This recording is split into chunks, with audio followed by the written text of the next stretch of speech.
சிவன்னா யாருக்கு தாங்க பிடிக்காது? அடுத்த வாரம் சிவன் நம்மளுக்கு கொடுக்கக்கூடிய மெசேஜ் என்ன? ஆர் இப்போ நம்ம லைஃப்ல என்ன மாதிரியான ஒரு துன்பத்துல இருக்கோம், துயரத்துல இருக்கோம், அதற்கான ஒரு பதிலா சிவன் கொடுக்கக்கூடிய மெசேஜ் என்னன்னு நம்ம பார்க்கலாம். ஸோ சிவன் கொடுக்கக்கூடிய மெசேஜ் இதுதான்.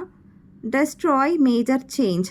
லைஃப்பில் வந்து ஏதோ ஒரு பெரிய துயரம் நடந்திருக்கும், ஏதோ ஒரு இழப்பாக இருக்கலாம், பண இழப்பாக இருக்கலாம், ஆர் ஏதோ ஒரு விஷயத்தில் நம்ம வந்து ரொம்ப மனசு சோர்வாயிட்டு என்னை கைவிட்டுட்டிங்களே அப்படின்னு நம்ம நினச்சிருப்போம். பட் அது அந்த லெசன் நம்ம லைஃப்பில் ஏன் நடந்திருக்குன்னா, ஒரு பெரிய டிஸ்ட்ராக்ஷன் அப்புறமா தான் ஒரு பிளஸ்ஃபுல்லான லைஃப் இருக்குது. அந்த பெரிய டிஸ்ட்ராக்ஷனே பார்த்தாச்சு, இதுக்கு மேலே லைஃப்பில் நம்ம என்ன பார்க்க வேண்டி இருக்குது அப்படின்ற அந்த லெசனை கற்றுக் கொடுக்கறதுக்கு தான் அந்த டிஸ்ட்ராக்ஷனே லைஃப்பில் நடந்திருக்கு, டெஸ்ட்ராயே நடந்திருக்கு.